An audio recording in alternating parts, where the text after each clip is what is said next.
All right, everybody, welcome to NorCal Sports Network.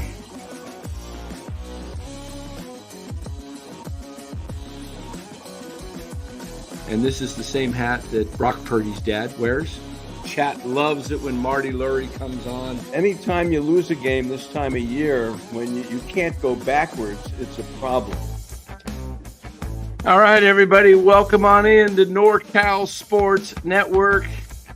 And as promised, we are live with Dieter Kurtenbach, San Jose Mercury, KNBR. And tonight we'll be discussing San Francisco Giants and the hiring of their newest GM in Zack Minasian. So let me kill the band there. All right. Before we get started, the show is brought to you by Chapman Law Group. Make sure if you have any legal needs, give Chapman Law Group a call. They're over in Marin. They service the entire Bay Area, and they are licensed in all of California. So if you have a need for any legal matters, give Chapman Law Group a call, 415-613-9483. Make sure you mention NorCal Sports Network sent you. Appreciate that. And let's get started, guys. Well, Dieter, the official announcement was made today. And let me get rid of that banner there. There we go. There. So official announcement was made today at the stadium. Zack Minasian, who has been with the Giants since 2019, came in under Farhan Zaidi as the director of pro scouting, which basically just means he handles everything from the minor leagues to the major leagues, does not know about all the players in college and high school and all that. Right. His focus is players that are in the minors and majors. And his job is to know all those players. And what's your take so far? I mean, listen, let's preface it by saying I don't know. No one knows. Buster Posey doesn't know. Zack Minasian doesn't know. We sure as hell don't know. I can say this, not exactly an inspiring hire. I'm not sure what would have been an inspiring hire. I just know it wasn't this. And again, it's not to say it was a bad one. We won't know until we're a couple of years away from here, and the proof will be in the standings, in the farm system rankings, all of these things. But Buster Posey has made it clear that he wants to be a big picture director of baseball operations. He wants to be the figurehead. He wants to be the guy who's going from clubhouse to clubhouse, making sure everyone's feeling good. He's a vibes guy. He doesn't know what he's doing as a personnel man. That's okay. There's certainly a role like that can exist. But that means that whomever he hired as GM was going to have to be absolutely nails at this job. And the first time I heard Zack Minasian's name was about 20 minutes before it leaked out that he was going to be the GM. Not to say I hadn't come up in years past, but that's the first time his name came up amid 30, 40 names that I heard over the last couple of weeks. Credit to the Giants for not letting it leak out, but interesting that they stayed in-house for this and that they didn't go with Shelley, who was somebody that they hyped up in the introductory press conference for Buster Posey. So I don't know if it's a good hire or not, but I can tell you it's an uninspiring hire, and I think that speaks volumes. Yeah, it really is. When I had Ned on recently, Ned Coletti, he said that when he took the job as the Dodgers GM, he asked Brian Sabean for permission to hire Jeremy Shelley. Yep. He thought that highly of Jeremy Shelley as a very sharp-minded guy and wanted him to kind of be his assistant. And obviously that didn't go anywhere, as Sabean said basically no. And that they were good buddies, Sabean and Ned. So it was kind of a respectful type thing. But now they end up going with Minasian. There was a lot of other guys. We know Billy Owens was interviewed, right? And he still might come into the fold. To be fair, we're hearing that. Yeah. But that until it happens, I mean, who's to believe what? Right. And I mean, there was Scott Sharp from Kansas City. He pulled himself out of the running. I got some names here. Apologies. DeJohn Watson from the Astros, Logan White from the Padres, the Dodgers. Thad Levine said no. Kim Yang said no. said they said no. She made it clear through channel. They didn't ask, and she said, "Don't even bother asking." Like, I'm not. And that seemed to be, from what I can tell, par for the course. And it makes sense. Who wants to come in as a number 2 for number 2 recognition, number 2 salary, but have to do the job of a number 1? And if this thing goes to hell, which, by the way, you have an 80-win team in the last ranked farm system in baseball, it might go to hell. Who are they going to blame? You or the franchise legend who's a part owner on the team and can't really be fired? You say, he's got a term on his contract. Buster Posey has the director of baseball operations job because he said he wanted it. That means that he keeps it as long as he says he wants it. That might be a great thing for the Giants, right? It might also be not awesome for whomever works under him. And I think that there are a lot of people who said, I'd really like to be in this role. I'd like to work for the Giants. I'd like this opportunity. It's a move up, or, a nice lateral move, and an opportunity to maybe, really do something. But you know what? I'll wait for the next one. Yeah. Well, we talked about this when Buster took the job, and we said it's probably going to be hard to find somebody who wants to come in who's a true number 1 to take the number 2 position, right, with 2 pay. And we said naming Buster as Pobo was kind of like, okay, now it's going to be hard to find somebody that is a GM, because that becomes a lateral move. Right. So now you're going to have to go to the assistant GM level. And that's exactly pretty much what they did. They found somebody that was below that level. And I'm not surprised when you said Kim Ning and who else was it that said no? Thad Levine. Thad Levine, okay, from Minnesota. Twins. Yeah, I mean, it was just made clear that they weren't interested in any advance from the Giants. I've heard it said that, someone who's of that ilk, who's been the number 1 person, is not going to want to come and take number 2. They want control. They want to run the operation because they know it's their head on the line. They're on the chopping block. So they don't certainly want to have to do it somebody else's way if they, and not get the credit. So they'd rather live and die by the sword themselves. Yeah. They'd also get paid for they'd also get paid like a number 1. And I'm sure that the Giants could have made the money work. I don't know what the salary is like. I'm pretty sure that wasn't an inhibitor in this at all. But if you're going to do the work of a number 1, you want the recognition of a number 1, and you want the security of not being the person who's going to be the scapegoat should this thing go to hell. Because again, you're working under someone who can't get fired. These things matter. The politics of it matter. And again, it's just interesting that they stayed in-house. I know a lot of Giants fans, at least they came to me and they were angry about what I wrote and said after Buster was hired. And they're like, this is great. This is fantastic that Buster's in, because he's going to clear them out. He's going to, you heard what Will Clark said, right? in such uncertain terms. But I think a lot of people were clamoring for the revolution, that they were going to go back to the old school way of doing baseball, Giants style. Let me know when that revolution gets underway, because this looks like the exact same flipping organization that Farhan Zaidi ran, just with a different man in charge. Yes, it does. And Dieter, I was one of the guys that when Posey was hired, I was like, okay, this is great, right? This is a great name. He's face of the franchise. This is going to be a great move. Cool. Then I see your article. I read your article. I'm thinking, like, what is this guy talking about? And then you came on with Danny, and I heard a lot of what you said, and it resonated. It's like, this guy, he doesn't have any experience in player development, doesn't have any experience in scouting, doesn't have any experience in player personnel. He's just a name, and that's just what he is. He's just a name.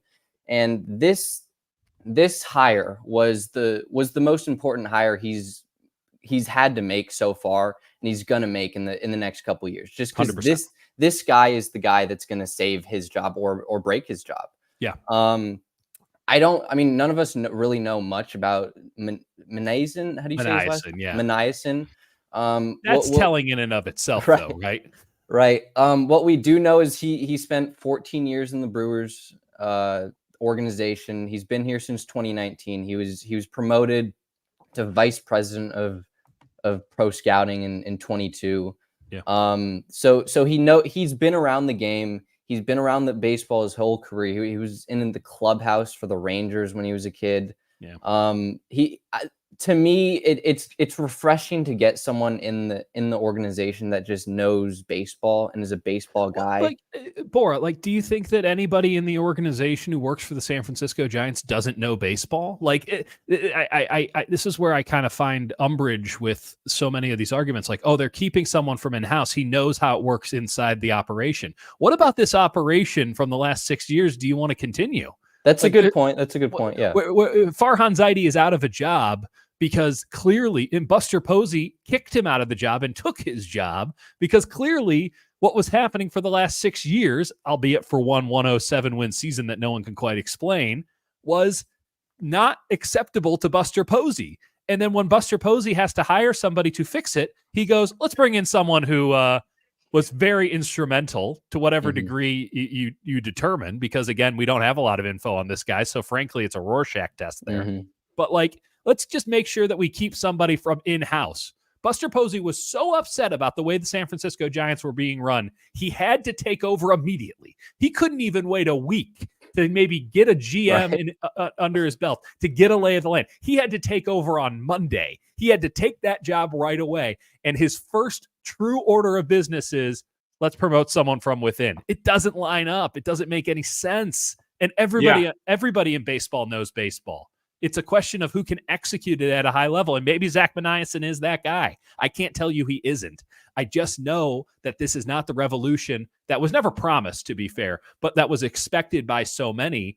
And I'm not sure if that's a good thing or a bad thing, but it is interesting that he couldn't get anybody from the outside, because it's, at least in this case, unlike with director of baseball operations, they looked outside for somebody and couldn't find him.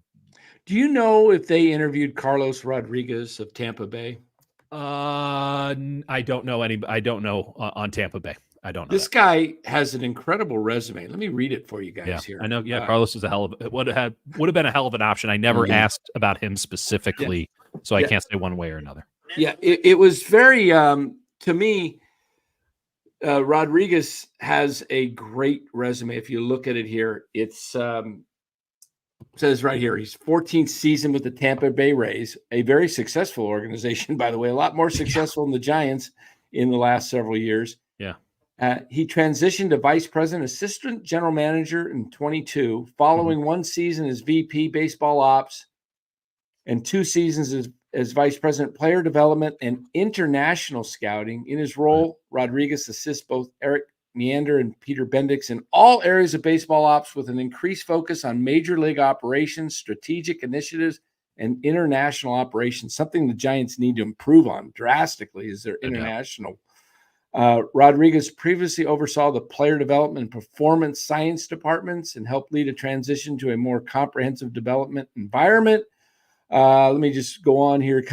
He also played ball. So he not just, a guy that a lot of people like myself sometimes refer to some of these newer Ivy Leaguers as some of the geeks in the game. This guy played the ball.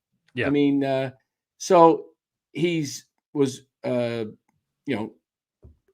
instrumental in some of the great players that the Rays have picked up in the international market, including Wander Franco. And I mean, you can only do so much scouting.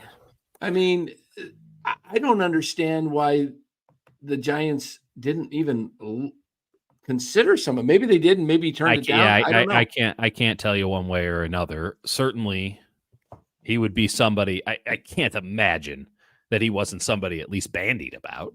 If I can bandy about him between people I talk to, certainly I would imagine that a bunch of baseball people would notice. I mean, I'm not that good at this. They're much better. Just it seemed to me, like you said, Dieter, they were so eager to Posey to take over.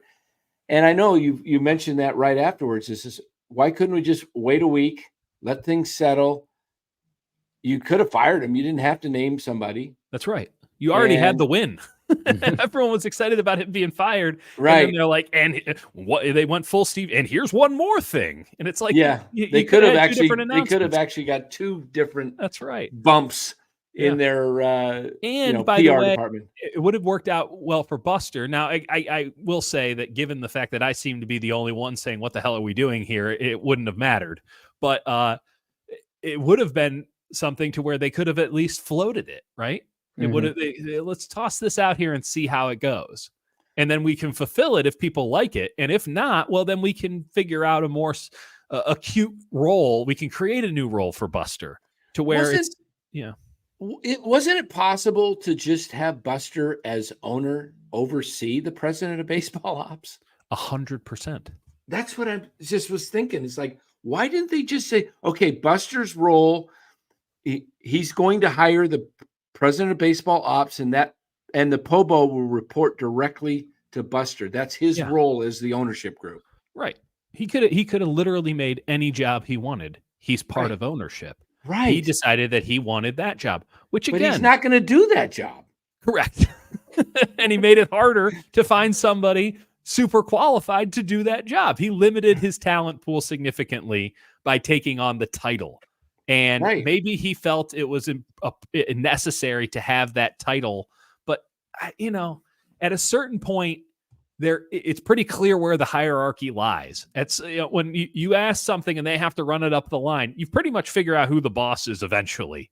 And it doesn't take long for everyone in the organization to know who's on which rung of the ladder. So it doesn't matter if you were calling him the director of baseball ops or owner in charge of day-to-day. Just the title.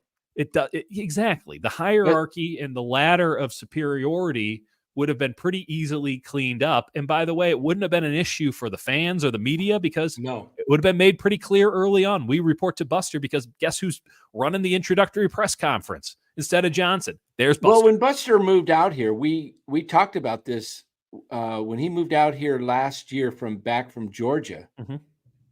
We talked about this very thing, that Buster was coming back to take over, and we said that he will take over, but I always said he won't take the job as day-to-day president of baseball ops. He'll Which just you can argue he still hasn't. He'll just oversee it. Well, he can. He just did. The issue was that he couldn't be a manager. And if you say, what would Buster Posey be really great at? It's manager. Mm-hmm. Everyone goes, oh, he's a catcher. He views the game like a catcher. Yeah. Okay, I get that. I'm not arguing. You know what that's really good for? Day-to-day, day-to-day operations of a 25-man baseball roster. You know what it doesn't mean a damn thing for? The day-to-day operations of a 400-man baseball roster. Like, I don't want you getting bogged down in the minutia of, this pitch count and what, he's going to throw here and defensive alignments. I want you to think big picture holistically, which again, I do think he will do. And he's certainly smart enough to handle, and he has experience in the game. What I'd prefer is if he had experience, I don't know, developing one player or finding a diamond in the rough somewhere. His experience as a personnel man is simply giving Matt Chapman anything he wanted. There's no question as to why Scott Boras went to bat for Buster Posey to be the director of it. Oh, he'd be great at this. You know why? Because that Giants money is going to go right into his players' pockets, and he's going to get a nice cut of it. Well, as I said, when Boras was dealing with Buster, he was like, I'm sure that had he gone into the open free agent market, he would have settled for a 4-year, $100 million deal with some other team. And instead, he got 2 more years. That's right.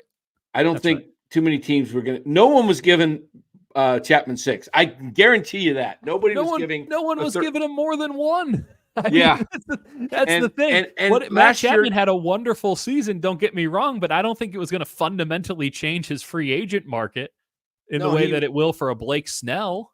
The only team that wanted him in free agency was Toronto, and they offered him a deal, and then they didn't take it, and then that was it. And that's right. So, he got 6 years. That was a shocker. And we'll see how this thing turns out because, as Chapman said, all these other players are coming. I don't see too many guys coming this offseason. I think they'll make some trades, and I think that I think there will be some aggression here, but it comes down to this. I mean, how are they going to build stars? This is a bottom of the barrel farm system that is now way too reliant on Bryce Eldridge to become an all-star. That's a dangerous.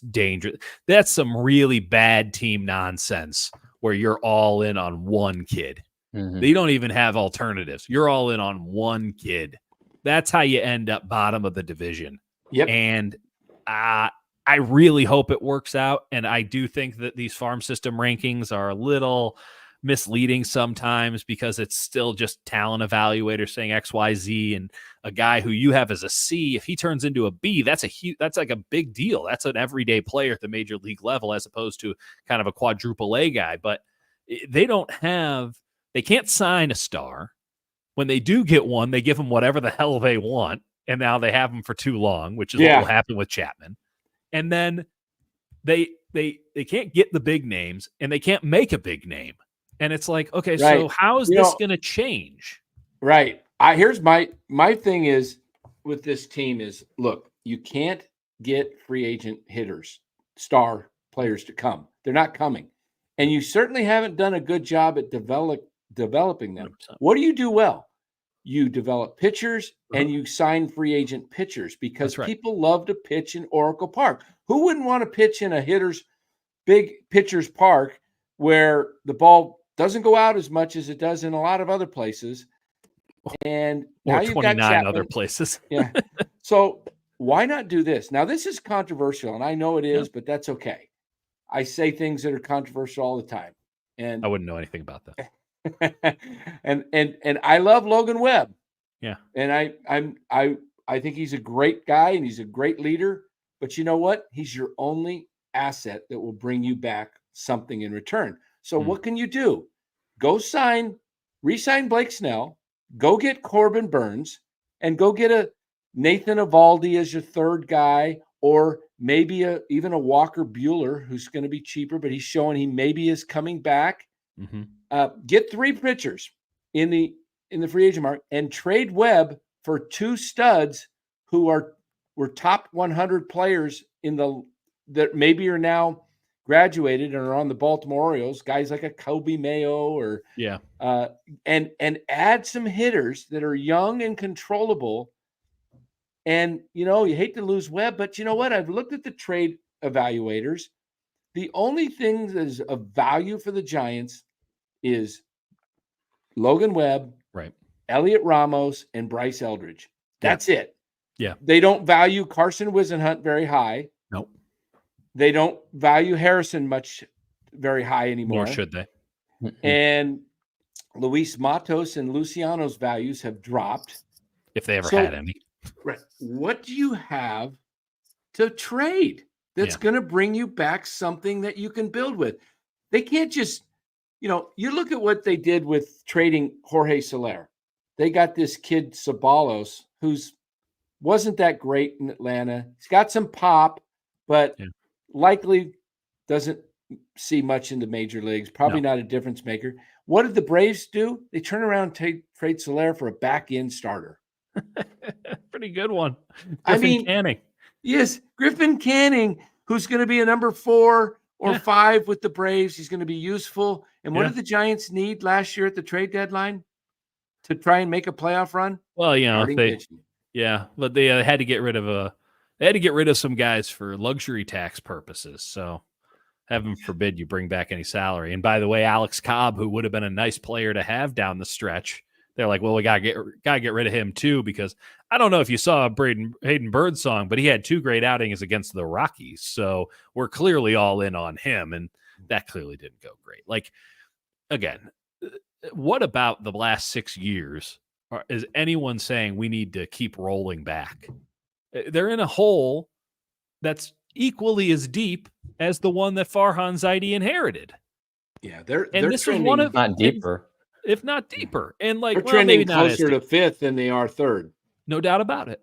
And, I just did 2 hours on KMBR, and, you have the same kind of calls every night. It's par for the course. I get it. But like, it's the same arguments over and over again oh, well, we need to get back to how we were in 2010, 2012, 2014. Oh, you mean the dead ball era? Let me know when the 29 other teams in baseball sign up to deaden the ball again so that your ballpark doesn't play like a complete black hole. Let me know when that goes down, because the game is not just irrevocably changed once or twice, but like, I don't know, 4 or 5 times since then.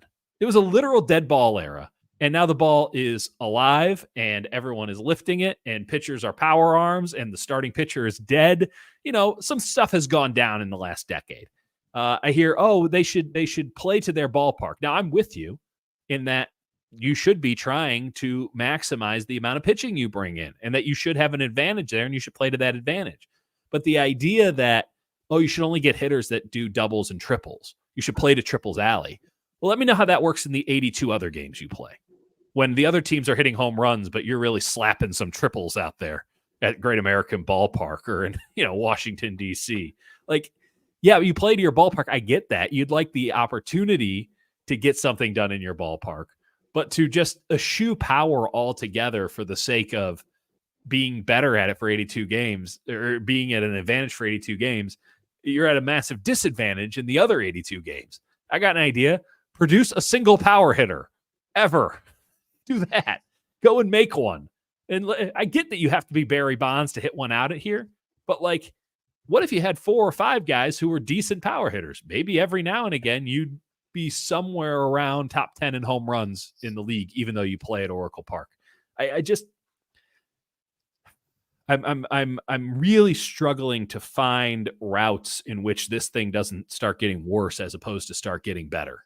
And I'm yet to be given a reason. I hope that I see that reason soon, because it's no fun not feeling hope.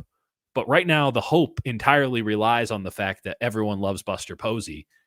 And I just don't buy into cult of personality that easy, I guess. Dieter, where are you on Bryce Eldridge? Because Dan and I have this bet. It's this $20 bet where I think he's going to be on the opening day roster, and Dan doesn't think so. Yeah.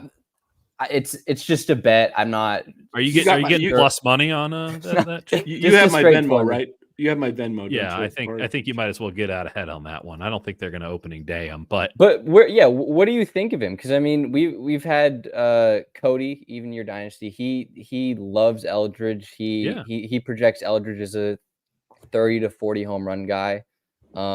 It's obvious his hitting is there. They brought him to the fall league, I think, to more work on his defense, because his defense is a little shaky. I mean, if this guy is legit, then I don't know if he's the type of guy that can really turn over an organization, but he's one of those pieces where he could be your foundation and one of your foundation pieces for the future. No doubt about it. I mean, he is a very impressive prospect, and I think there's every reason to think that he'll be a pretty damn good major leaguer. But the idea that he's just going to turn into he's 20 years old. They've been rushing him through the system, and that started right around the time that the seat got really hot on Farhan. Mm-hmm. Right around that time, that's when we're just going to keep moving him up. Because look at how good we got Bryce Eldridge. We can't be bad at our jobs. We have Bryce Eldridge. It feels very political, and I'm worried about that undercurrent to all of this and how it's going to affect him now that he's at the AAA level. I hope he comes out and just has a monster spring and makes it so obvious that in the not too distant future at age 20, he should be up. But like, he's 20 years old. Like I need him to have a lot more at bats. I don't think, because his glove isn't there yet, I don't think you can just call him up like a Jackson Merrill and hope it all works out and he can figure it out at the big league level, because his glove is so good, you're willing to keep him in the lineup and bat him ninth. Like, that's not what he's at. He needs to come up like a James would, to where it's like he can't fail at this point. Like, if he fails at this point, it was never going to happen anyway, right? He's reached the point of the Peter principle. But a James Wood who's in the minor leagues and absolutely raking it, and they just kept him down there, and they kept him down there because it had to be undeniable. And then he comes up and it doesn't go that great, but they're like, there's nothing else for him to do at AAA. We kept him down there so long, and then he comes and eventually he gets it going, and now he's absolutely a centerpiece. But one James Wood doesn't change anything for the Washington Nationals. You also need 4 or 5 other players like that. Yeah, you got Dylan Cruz and you had some other guys, and they're still struggling. So it's going to take a while for these Giants. And like you said, one player doesn't make a difference. We saw with Shohei with the Angels with Mike Trout, couldn't even make the playoffs, didn't even have 500 clubs because they lack so much. The Giants have so many holes. And I mean, I don't know really what they're going to do at shortstop, second base, first base, left field. Yeah. I'm assuming Ramos will play right. Or maybe they put Ramos in left. They've if Jung Lee back. Yeah. And even, Bailey as a catcher, he's not a super great hitter. He's adequate, but he's not like a guy that he's bottom. He should be bottom of the order on a good team, right? But he bats third for the Giants, right? And he's a great framer, but that challenge system's coming. So where does his value go when that comes? That's a great call. That's a really good call. But he's still got decent. I mean, listen, Patrick Bailey's held up as they have Patrick Bailey. Like a lot of teams have a lot of players like Patrick Bailey, and they're definitely not holding them up as look at how good our organization is. We have Patrick Bailey type, right?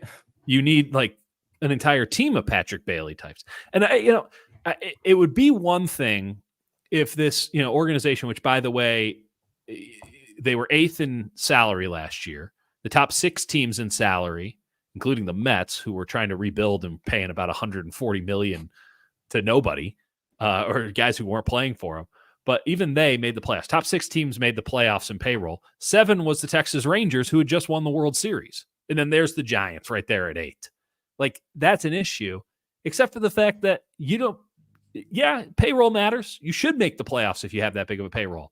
But you can also make the playoffs if you don't have that big of a payroll. And you look at Detroit, you look at Cleveland, you look at teams that have been successful year over year. It's not about signing big-time free agents. It's about developing players and having an eye for underappreciated talent. And if the Giants want to be real with themselves and understand where they're at, that's the route you go. You go and you get a Ramirez from Tampa. Or, you go and poach maybe Billy Owens wasn't the right guy, but you go and poach somebody from Cleveland. You go and poach somebody from Scott Harris's Detroit operation. Hell, you give the job to Scott Harris years ago. Like, all of these things were possibilities for them. And it just feels as if they are so stuck in this political rut of, we are a big market team, we are a premier brand, and those things are true. But in order for them to move forward, they might have to take a couple of steps back, and they're so unwilling to do it that they might accidentally do it. And then those steps back aren't to set themselves up for something better. They're just steps back. And that's my fear here. Dan, you and I and Los and this channel's been talking about it for over a year. I didn't feel that Casey Schmidt, Matos, Luciano, all these guys were a big downgrade from what they had previously. You're in this position right now where, is Casey Schmidt your starting shortstop, or is he your starting second baseman? Is Matos on the team? Is Luciano a piece on this team? Yeah. And the problem is they haven't figured that out. So it's like, these are your guys that you've brought up from your system. Luciano's been your number 1 prospect for how long? And you bring him up. He hasn't produced. He hasn't even hit a home run in the big leagues. But you got to give him a shot, to me. In my eyes, they haven't given him a fair shot to be able to prove himself. Casey Schmidt had a nice end of the season. If you look at his overall statistics, he had a good season. He's always got a good glove. Exactly, he always has a good glove. But are you going to sign a Willy Adames? Are you going to sign a Ha-Seong Kim and potentially block Casey Schmidt? Because we know Casey Schmidt's natural position is at third, and you've already blocked his natural position with the Chapman signing. Are you just going to trade away these guys? And there's a possibility these guys go somewhere else and they produce for a good team. But I do think that you've seen enough of a sample size with the Casey Schmidt to where it's like he's not anything more than a utility infielder, in my opinion. Now, again, you're right. He might go somewhere else and be sick because he does have the glove. And if he's an above average hitter with that glove, that's a hell of a baseball player. But the Giants have clearly already made their decision in that direction, which is, and it's hard to argue with them because, yeah, Casey Schmidt will go on a hot streak for a week, and then there's the other 4, and then he's down again. So it comes back to this, the farm system, they're calling these guys up. Like Luciano, it's not as if people found out when he made the major leagues that there was some fraudulence there. People have been yelling about it for years. They just were consistently betting that it would turn around for him, that he could find a position, that the Giants would stop messing around with him at shortstop, that he could, once that was dealt with, that the bat would start to be more consistent, that he would start to show a better approach at the plate. I don't know if they failed him or he was never going to get to where they presented him to be, but clearly the operation didn't work. I mean, clearly the end result is something that I don't know if it can work here. Certainly there's not going to be an opportunity unless he's going to pick up first base and then he's going to platoon with Lamont Wade. If Lamont Wade's still on the team, it comes back to this. You didn't sign any big time free agents. The ones that you did sign were second tier. Then you probably overpaid him. And then in one case you overpaid him again. This team has 2 top 100 prospects. One of them is Bryce Eldridge, who they have now, I would argue for political reasons, moved up a bunch of times as to try to save their jobs, or at least Farhan did. And the other one is James Tibbs, who I don't know if James Tibbs is any good or not.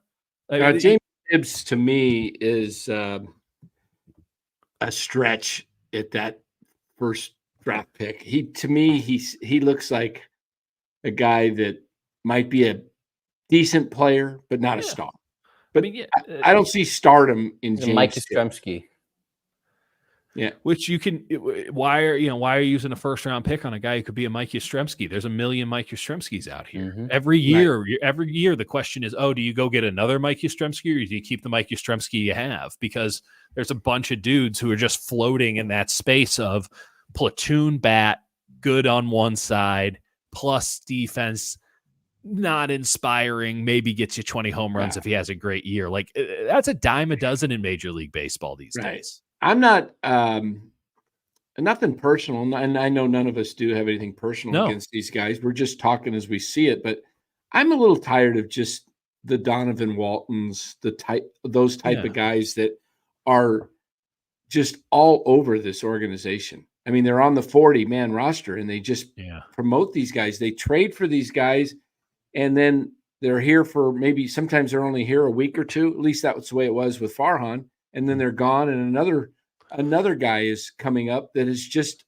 And my concern is where are these guys coming from? Are they coming from Zack Minasian's recommendation? Well, he's certainly part of the conversation, right? Farhan's entire MO was that roster spots 20 to 40, he was going to win. That was the margin that he was going to win on. Well, Zack Minasian was one of his first hires, and he's his director of pro scouting. Right. It seems weird to me that he wouldn't have any say in this stuff. And when you hear them try to promote, it's like, well, he found these guys. Okay, that's all well and good. That's the same old. And I would rather have 10 really, really good players and then have some crap at the bottom of your roster than have the best bottom 10, but the lowest 5. I mean, the Warriors are going through this right now, right? So like the Warriors, you get this 12-man rotation, and it's fun, and it's interesting. And you know what? They're probably going to win a good deal of regular season games. They might even make the real playoffs. And then the playoffs are going to come, and what's going to happen? What, are you going to run a 12-man rotation out there and hope that you win with the power of friendship? Or do you want a secondary scorer next to Steph Curry who can get a bucket in isolation in crunch time of a game? You want the latter. This is why teams build that way. This is why the Warriors have built that way in the past. And just because they can't now doesn't mean that model is wrong. It just means that they can't now. And what the Giants did was they leaned all the way in on that bottom of the roster thing, because this is not even Farhan's fault, in my opinion. This is an issue of ownership, which is you're not allowed to rebuild. Well, if you're not allowed to rebuild, but you don't have the ability to get anybody in here to put on an addition to the house, what are you going to do? you're just going to refinish every single room individually. And the answer has always been, if you're having to fix every single flipping room in your house, maybe you should just tear the thing down and build a new one. But the Giants won't let that happen. So he had to just keep fixing everything in every room. And eventually he started missing stuff. And eventually he wasn't able to stay on top of all of it. And he wasn't a good communicator naturally. And it was the downfall of his gig. What is different here? They're not letting him tear down the house. Not that you would they shouldn't, by the way. At least with Farhan Zaidi, you can make the argument, let him tear down the house and build it up to his code, because he came in with a resume that was pretty damn impressive. You can't let Buster Posey tear this thing down. There's no indication he can build it up. And honestly, at this point, he's just trying to keep it afloat. But if you're always going to be treading water, how the hell are you going to get anywhere? Exactly. That's why I tell people, look, get used to fourth place for the foreseeable future, and you're sinking closer to fifth. Yeah, because the Rockies are building a farm system. Yeah, not that great, but it's better than the Giants. Here's a comment for you that we talked about this last night. Aaron, one of our members, says it's smelling like a brother-to-brother deal with the Giants getting Trout on the cheap so that they can say we got a wash star. You think there's anything to the Minasians getting together? I think that gives the Giants organization way too much credit towards foresight. Like, I do love the conspiracy theories and that, oh, well, no, this is all part of the secret plan. Buddy, there is no plan. They're winging this thing. They've been winging it since day one. And the fact that Zack Minasian, a guy who wasn't getting opportunities for number 2 jobs anywhere else, is now the number 2 here, speaks volumes. It would have been the same for Jeremy Shelley, by the way. At least Jeremy Shelley, a lot more people knew. At least he wasn't, he was kept on by Farhan, but at least he wasn't Farhan's guy. And so I maybe that does happen, but the idea that there's some grand conspiracy here is giving the Giants way too much credit. There's no conspiracy because there's no plan. It's interesting because, I mean, it's done, the cat's out of the bag now, but in 19, when Farhan took over, he came in late November of 2018 for the 19 season, Bochy's last year. Mm-hmm. It seems like that would have been the perfect time to say, you know what, we're going in a new direction. Totally. We let go of Bobby Evans. Now we're going to bring in a guy who's experienced at rebuilding a team. He's got a resume of, doing this, and we're going to, I think the fans would have accepted it at that point because they had come off 2 horrible seasons. Right. So it was like, rebuild. Well, yeah, we don't have anybody. You have an aging Buster who was just coming off a hip injury surgery a year or 2 earlier where he missed half the year. And then, you were losing some of the other guys were getting older, Crawford and Pence. And it was a clear end of an era. Yeah. And it would have been perfect. Now, here we are 6 years later, and we're probably no better for where the Giants were, if not worse. Yeah. Because the farm system, which Farhan was brought in to help fix, is ranked lower than what it was when he got here. And it'd be one thing if, you're the Kansas City Royals and you have a low-graded farm system because you promoted all your dudes and you're in the ALCS. Ramos was accidental. They didn't even want to, but who do you have as a testament to your farm system? You have Tyler Fitzgerald, who I don't know if he's an everyday major league player. He had a nice streak. He was a hell of a hitter there for a while. Then what happened? He has flaws. No doubt. Everyone does. But it could be a real issue. He could also, keep raking forever. We'll find out. But we don't have a large enough sample size to say one way or another. You have Patrick Bailey where you do have a large enough sample size. And you're like, yeah, he's just above average, I guess. It depends on how much you want to value catching the actual position. Okay, he's no Buster Posey. We can leave it at that. And then you have, Matos and Ramos, one of which was an all-star, and I think is a really nice, solid baseball player. He can't be your nucleus. He can't be your everyday guy. You cannot present to me a team with Matt Chapman, Elliot Ramos, and I guess Tyler Fitzgerald, Jung-Hoo Lee. You can't present that to me as here's our 1, 2, 3. Like, and pretend like you're going to make the playoffs and do something important. Like, come on now. Yeah. This is what I'm telling everybody. This is why when you look at the big picture, if the Giants are to get good, it's going to be toward the end of Logan Webb's contract. Yeah. Yeah. Which So then brings you back to the Logan Webb aspect. Why would you not utilize get value? Remember, buy low, sell high. His value is high, but it's going to start dropping if he doesn't pick up. He didn't have a stellar year where he shut down teams when they needed a big win last year. No. And if you're going to claim if you're going to be called the so-called ace, you got to go out there and be an ace is a stopper, a guy that goes out and stops a losing streak. And to me, but he's still valued. He would be tremendous, like on the Baltimore Orioles or something like that, or a team, because he signed relatively cheap for a starting pitcher. And I think he's got another 4 years under contract at least. I mean, there's something telling there where, every now and again, the Giants business side, or, I'll get some calls. They won't like what I said, or they won't like what I wrote. And they'll kind of say their side of it, which I already knew. And so I humor them. You got to sit there and take it every now and again. But I remember I called out the Giants for pretending as if they had sold out opening day a couple of years ago when they were clearly not sold out, as evidenced by my eyeballs from seeing not just like a couple of whole rows of empty seats. So it's not a sellout. I'm sorry. You might have sold those tickets, but the fact that no one showed up to them, you can't do it as a sellout. And it was an argument on enthusiasm ain't exactly high around here if you can't get everybody in on a gorgeous day in San Francisco opening day. And they're like, well, we think that, those seats were actually full and they were full. It's like, you don't realize that I walked around that's neither here nor there. I just remember, I thought this was really interesting. And they're like, well, you'll love what we're going to do today then.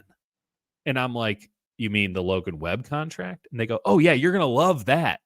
And it's like, yeah, I think that's a good signing.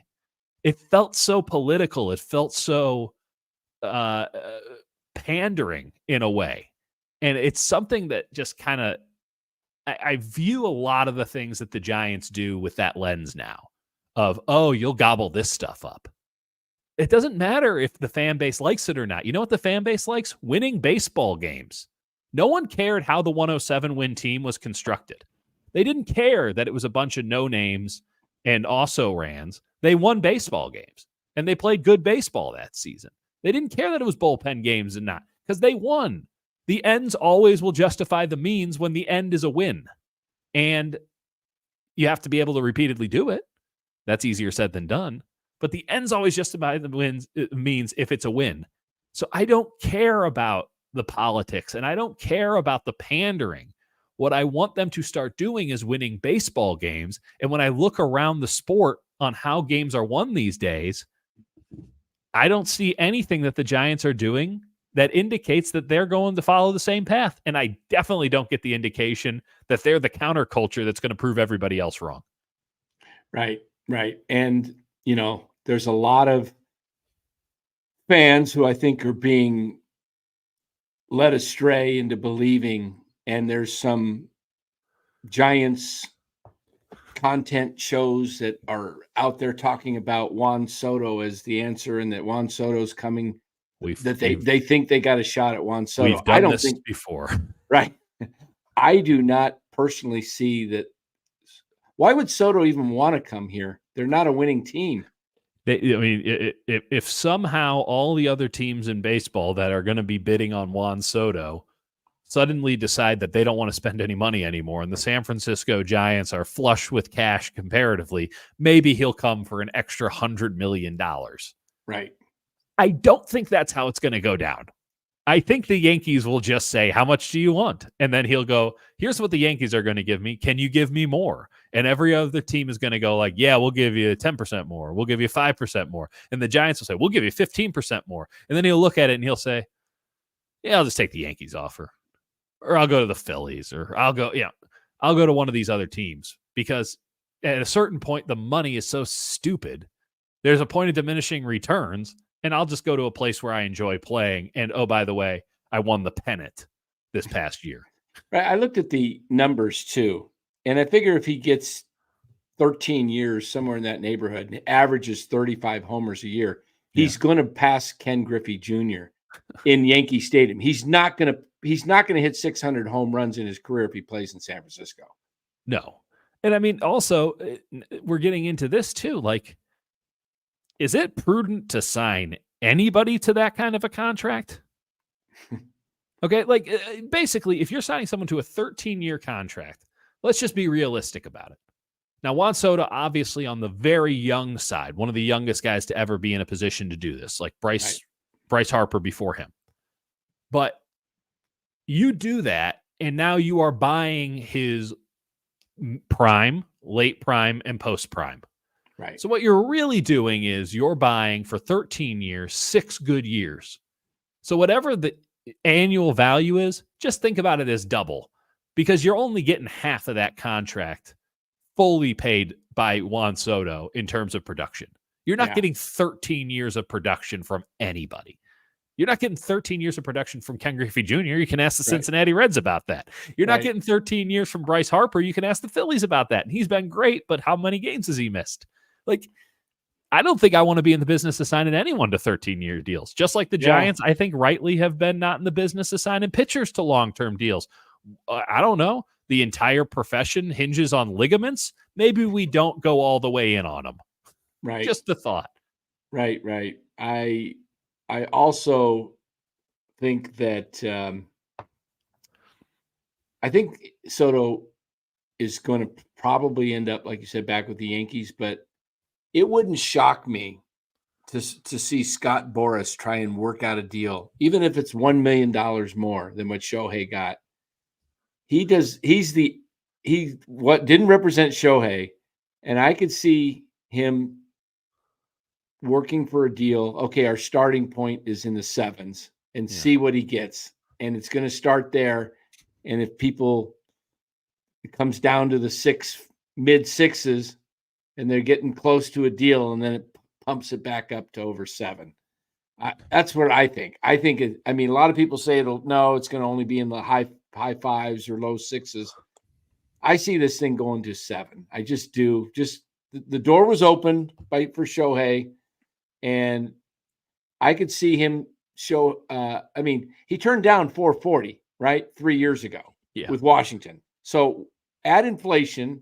Add in Shohei's contract, right? Add in what Soto just did this year, and the fact that he's 26. Shohei was 30 when he signed that contract, so he's got 4 more years of. Hey, look, I've got 4 years of prime. I'm just entering my prime right now at 26. Yeah. You're going to get my prime, and then you're going to get my mid prime, like you said, and post prime. But to me, if he can get that type of contract, I could see the Dodgers coming in with, hey, we'll give you 400 to 500 and we'll defer 300.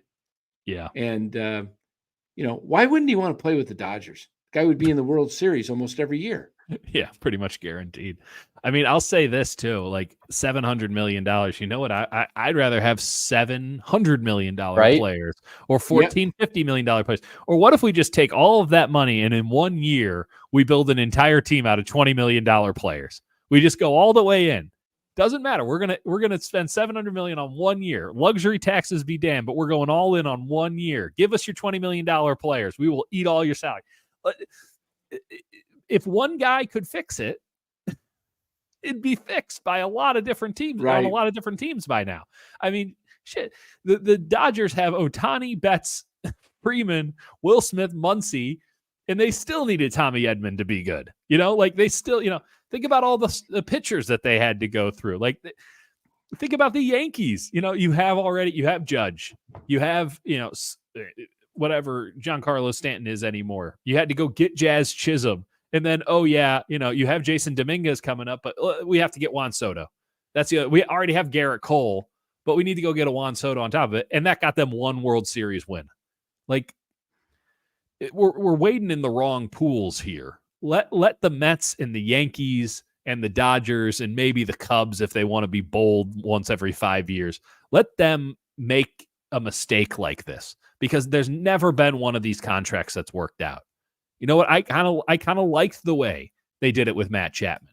I don't like the way they just did it with him, but like, second tier free agent, give him the money that he's worth, give yourself opportunities to get out if it doesn't work out. But committing full-term guarantee, 13 years of guaranteed money for a baseball player, on what planet have these baseball players stayed healthy? Right. Especially when the Giants aren't a Juan Soto away from winning the play. I mean, not even making the playoff. That's why they have no shot at getting him. Yeah, exactly. Well, and it's a paradox, right? They keep thinking, if we get that big-time free agent, we'll get more free agents.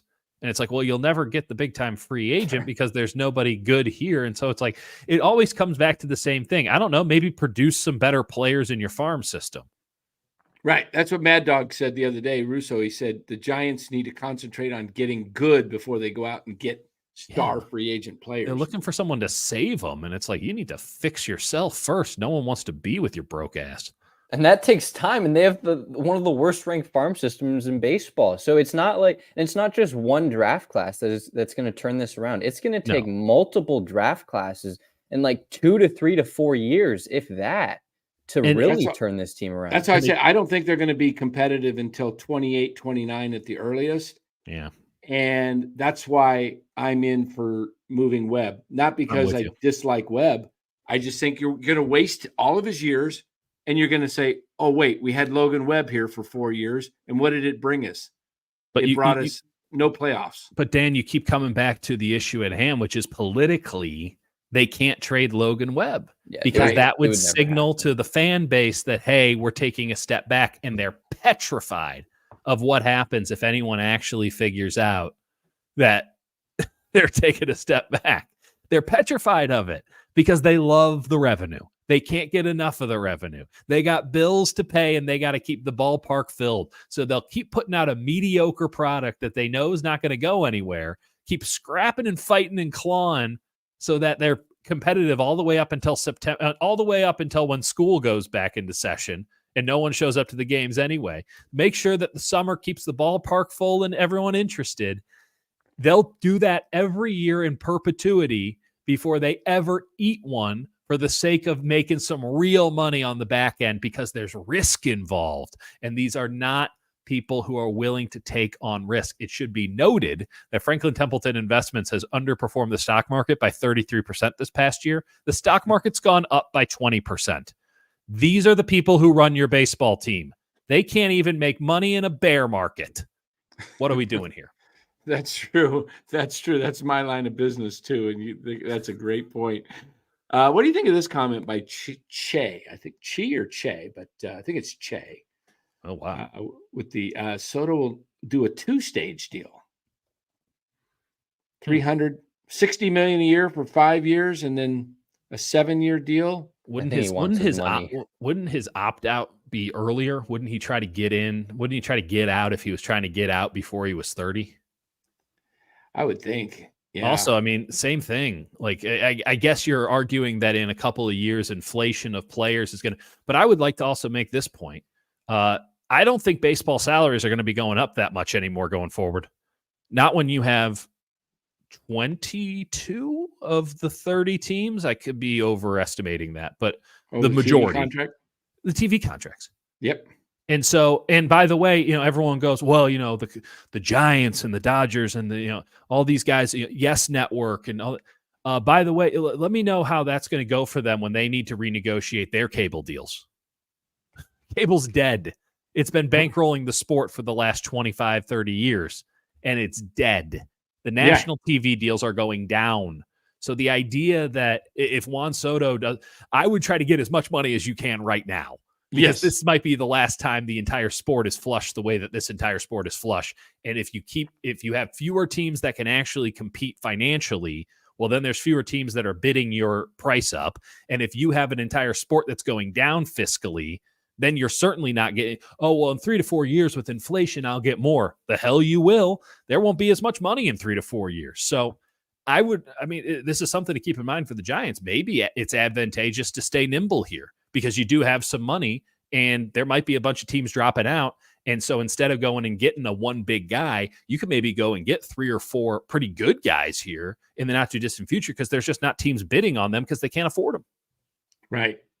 Exactly. You can play the upper middle class, lower upper class, just as they kind of did with Snell and Chapman.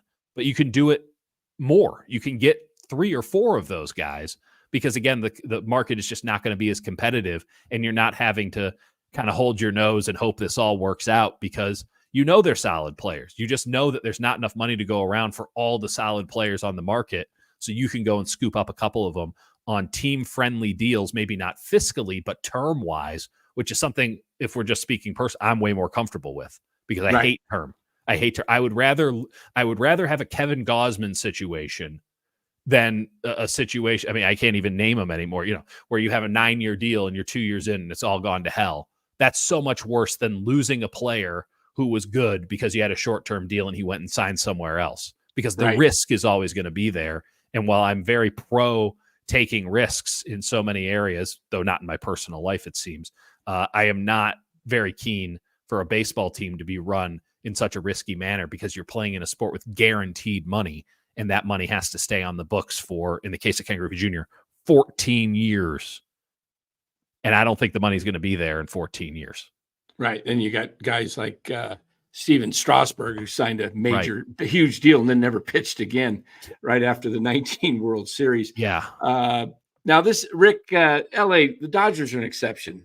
Their TV contract's ridiculous. I think it was paid up front. Yeah.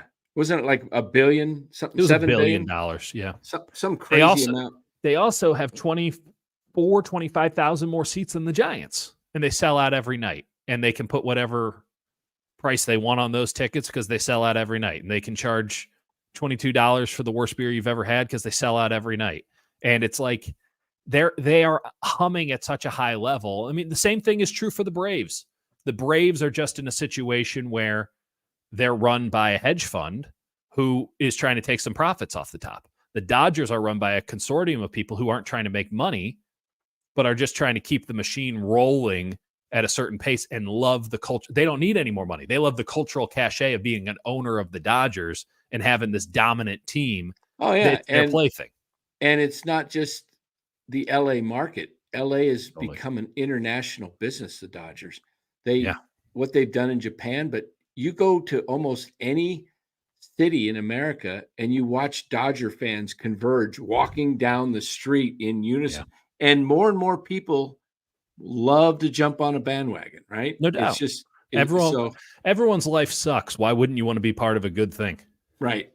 Now, YouTube user says they'll recover the revenue in the future when streaming comes of age. Those contracts will be just as lucrative. Yeah, well, when we get to 1 million subs, we think we're going to sponsor the Giants. We'll carry the TV rights right here on NorCal Sports. Can we do a little bit of economics here real fast? Okay. Streaming will replace it. You let all the fine folks at Viacom and NBC, Comcast, and you let all those streaming companies, let them know how that's going. Go and ask them how Hulu and Peacock and all those are doing. Is it replacing the revenue?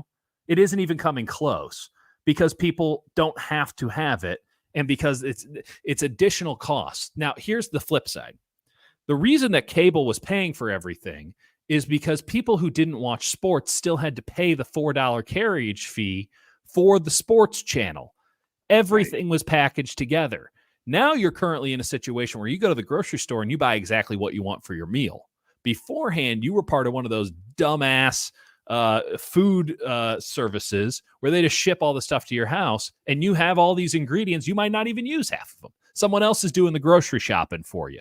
Someone else is telling you, here's what you need. And if you don't use it, it doesn't matter. You already paid for it.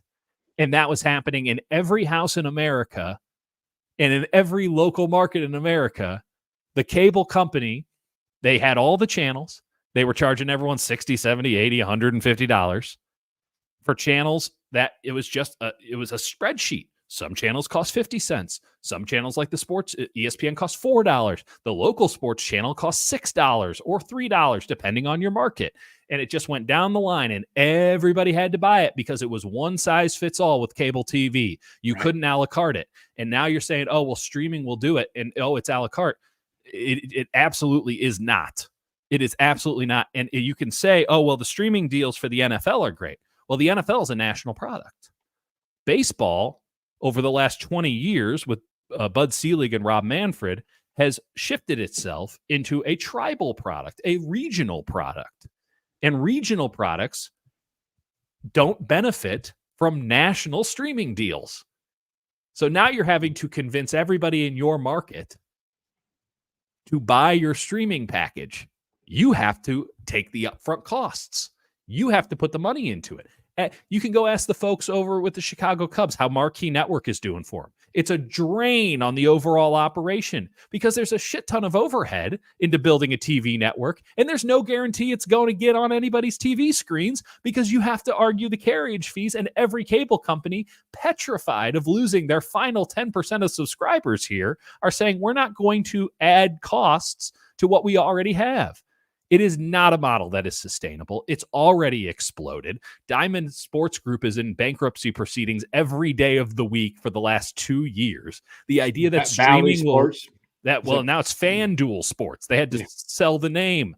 The idea that streaming will replace it is a fundamental misunderstanding of the marketplace at hand. And baseball, more than any sport, basketball is going to feel it, hockey's going to feel it. The NFL won't because all the games are national. All these local sports channels will feel it. We might feel it last here in the Bay Area because the Giants own their cable network. But man, do not pretend as if you can make just as much money having to sell everything a la carte as you could when people were buying it and not using it, and everyone had to buy it. That's a very different market. And yeah.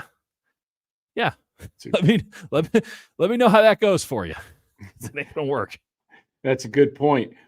Where do you think the Giants go, Dieter, this offseason to improve this team? I think they spend a little money. I think they make a couple trades, and I think that they do what they've kind of done the last couple of years. I think that it's kind of the same thing, and they hope that this year the dice roll their way more often, and that the 50-50 games that they played are more in their favor, and that they get a little bit of luck because they can make if it just went our way a couple of games, we'd be 86, 87 wins, and then we're right in the thick of it, which they're not wrong. Could also go the other way.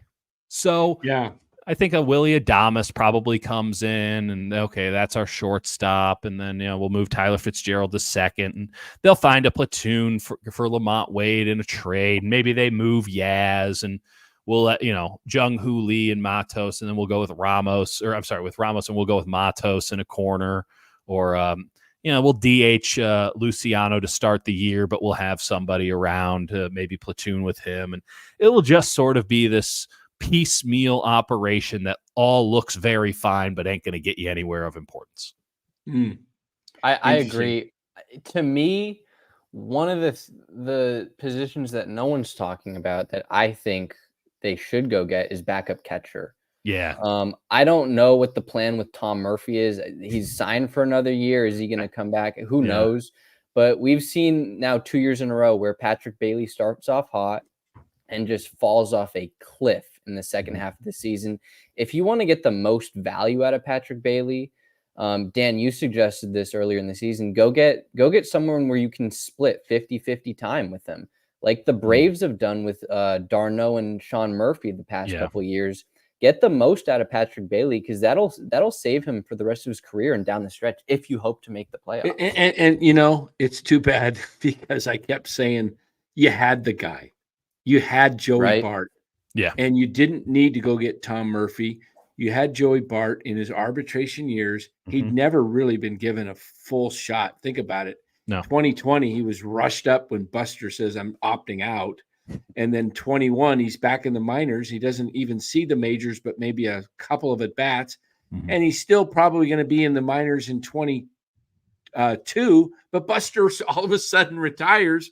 Yeah. And so it's his first real big league season. And like any rookie, he has some struggles, and they send him back down. And in 23, they're pretty much like, looking at him like they don't like him. And I saw an article today, I think it was on Trade Rumors, where it's like, do the Pirates need to move one of their catchers? As if they have too many good catchers now. It's like, what a problem to have. You're welcome from the San Francisco Giants. Yeah. I mean, one of, a number one draft, the second overall pick in the draft, he it wasn't like he was just washed. He just needed some time and some consistent at bats. Yeah. I mean, but baseball. There's the politics there too, though, where, they kept saying consistently, anytime you'd ask about Bart versus, they'd be like, oh, we love Patrick Bailey. We can't get enough of Patrick Bailey. Joey Bart heard all that stuff. And every now and again, I'd say every 6 months or so, you get a quote from Joey Bart being like, they don't believe in me. And I'm kind of sick of being treated like dog crap here. And, I don't get a fair shot. And like, I wouldn't mind if you traded me, was what you could insinuate pretty easily from all of that. Right. Like that kind of stuff matters. The politics of it matter. They never loved him. And they kept talking about how much they loved the guy they drafted the year after him at the same position. And eventually, they had to move on because there was a toxicity there. And Bart was Evans, right? Yeah. Okay. Yeah, he was Farhan's first draft. They went catcher first round, which, listen, Patrick Bailey is a major league catcher. He's a better catcher than Joey Bart. They were right about that. I'm not saying they shouldn't have done it. I'm just saying that they shouldn't have alienated in the process, whether directly or passively, a pretty good baseball player. With Joey Bart, what would have been great for the Giants this year? Having Joey Bart DH. And then every couple of days, let him go back there and catch to give Patrick Bailey a day off. You'd be in a lot better shape if you had that kind of bat in the lineup. And I'm not saying that he's some middle of the order bopper, but who are the San Francisco Giants to trade away to dude who can hit a home run? I mean, you would have been better with Joey Bart than Kurt Casale. Yeah, I mean, it's incredible they even got Kurt Casale. They had to sign Kurt Casale off a AAA roster. Right. He wasn't even on a major league roster. He was signed to the Iowa Cubs, and they signed him and had to bring him in. He played like 14 hours after playing in Des Moines, Iowa. It was, which again, I guess is a testament to Farhan that like he's able to make these kind of weird moves to give the Giants a chance that day. But again, you get back into this minutia of you never are able to handle the big picture. And again, big picture, why are you getting rid of a first round talent who clearly can bop it just because you like the other guy at the same? Move the guy a position, do something, give him a shot. You don't have enough talent to be eschewing it at one position because politics. Figure it out. Right. You're not good enough to be giving away good talent for free, which is what they did. Right. Yeah. Dan, you brought up Burns and Snell, right? I'm under the assumption I kind of have a hunch that they're going to re-sign Snell. Just my opinion. There's no basis on that, but I would be looking to trade Harrison. I don't know if you can get anything for Harrison just because he hasn't shown anything. But I mean, he's still young. He still has controllable years, and he's a lefty. And clubs value that. I don't know if you can get anything for him.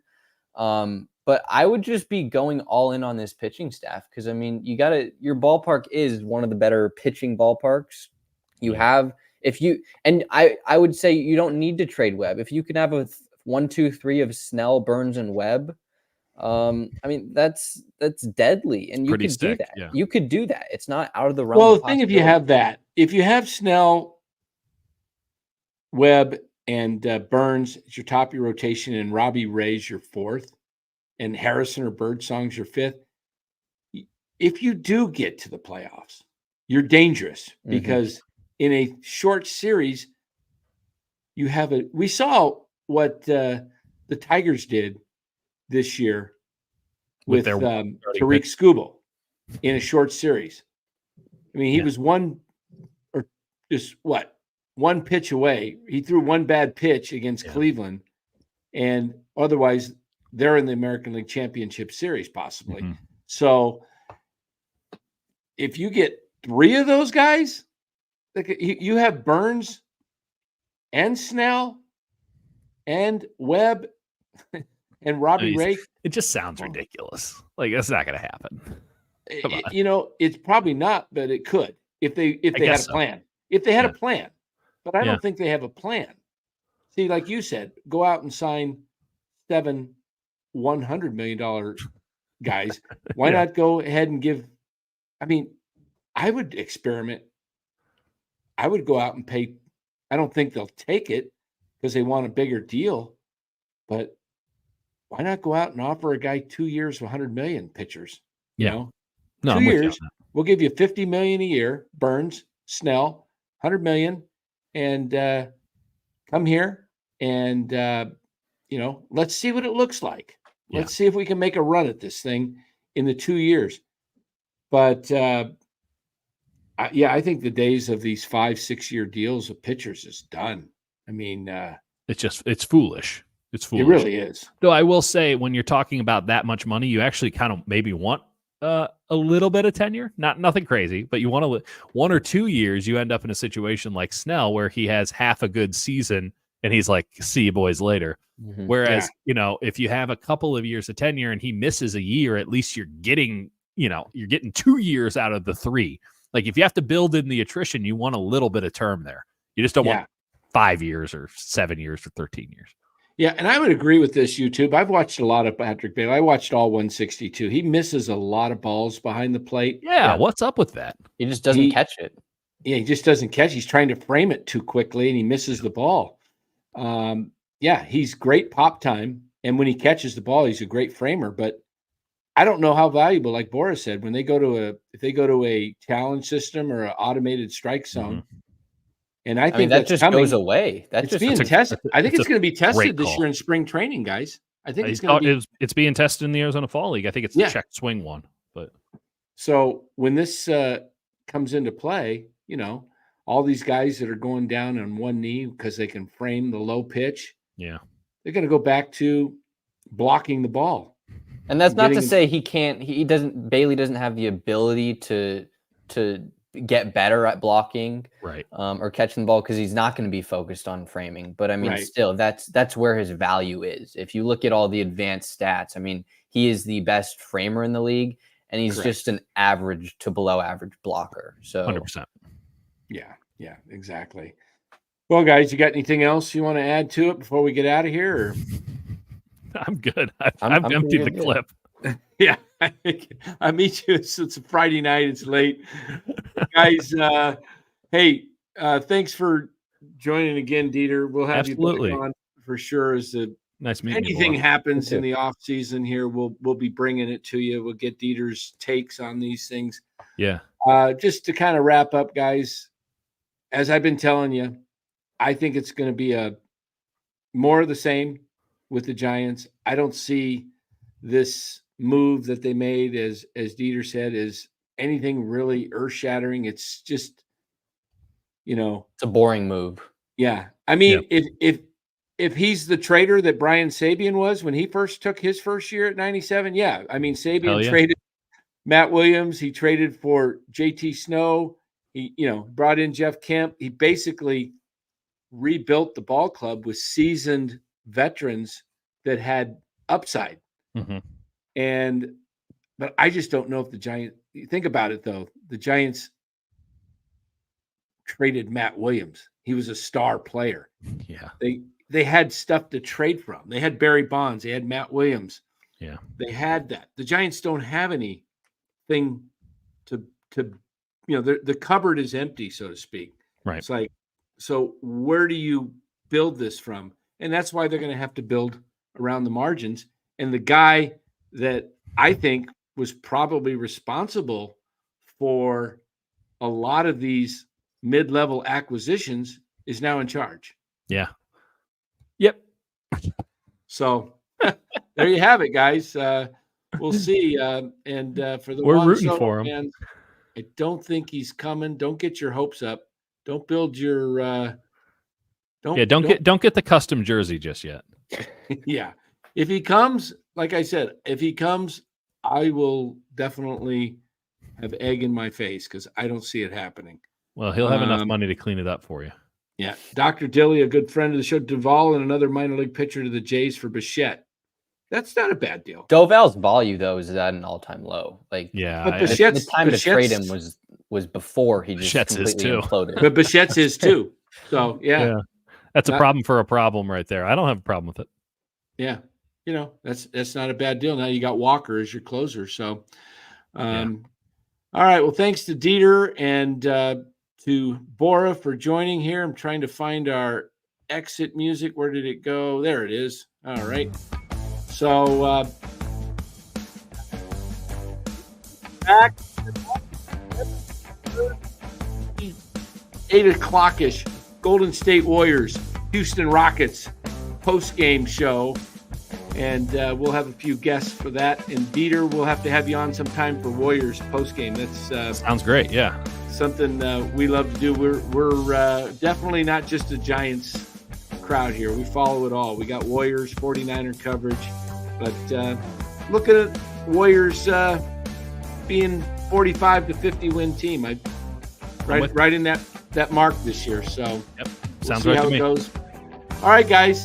Have a great evening. We'll see you tomorrow night. Take care.